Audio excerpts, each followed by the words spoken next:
মা, বাবা কোথায় গেল? মনে হয় ওয়াশরুমে। তোরা বয়।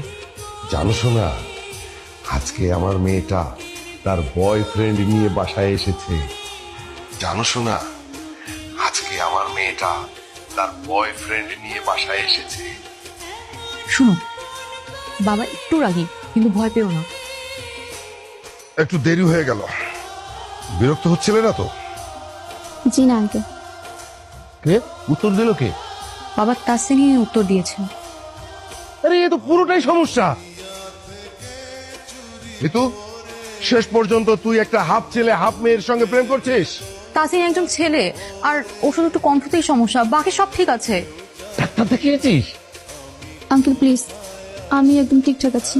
আমি আর মিতু দুজন দুজনকে অনেক বেশি ভালোবাসি। কিসের ভালোবাসা? হ্যাঁ, কিসের ভালোবাসা? আমি এরকম একটা হাফ ছেলের সাথে হাফ মেয়ের সাথে তোকে বিয়ে দেবো না। মিতুর মাকে একটা সালাম দাও তো। আসসালামু আলাইকুম আন্টি। আল্লাহ, কি কেলেঙ্কারি কথা! বাবা প্লিজ, তুমি এমন করছো কেন? এই চুপ! বাবা ওকে ছেড়ে দাও। চুপ! একটা হাফ ছেলে হাফ মেয়ের সঙ্গে আমি আমার মেয়েকে বিয়ে দেবো? তোর গার্লফ্রেন্ডের বাবা আগে থেকে জানতো না, এই জন্য মনে হয় বেশি রাখাস। তার জন্য কি আমাকে গালাগালি করবে? কি রে, তোর সুগার ড্যাডি নাকি? হ্যালো, তোমাকে এতগুলো মেসেজ পাঠালাম, রিপ্লাই দিচ্ছ না কেন সোনা?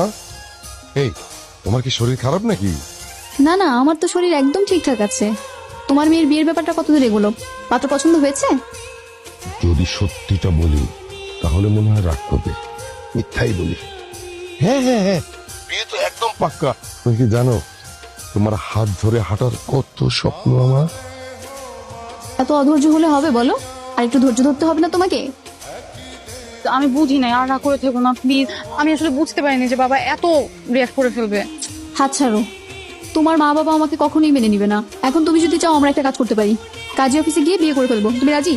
বিয়ের পর খাবোটা কি? আর তোমার যদি একটা চাকরি থাকতো তাহলে তার কোনো সমস্যাই হতো না। চাকরির জন্য তো আমিও চেষ্টা করতেছি, এখন না হলে আমি কি করবো? আপনি লেখাপড়া কত দূর করেছেন?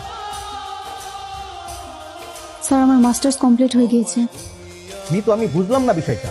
মানে আমি প্রশ্ন করছি তাকে, আপনি কেন উত্তর দিচ্ছেন? তার এতক্ষণ যাবত উত্তর আমি দিচ্ছিলাম। তাহলে আপনার কণ্ঠ এরকম কেন, মেয়েদের মতো কেন? স্যার, আসলে ওর কণ্ঠে একটু প্রবলেম আছে। আরে আপনি কি বলেন একটু প্রবলেম আছে? একটা ছেলে মানুষ মেয়ে মানুষের মতো কথা বলে, আপনি বলেন একটু প্রবলেম আছে? প্লিজ আপনার এখন যান। আমাকে দেশব চাকরি বাকরি আর হবে না। কত সরকারি বেসরকারি চাকরির জন্য আবেদন করলাম, ইন্টারভিউ দিলাম, ভাইভা দিলাম, কিছু থেকে কিছু হচ্ছে না। আমাকে দেওয়া সম্ভব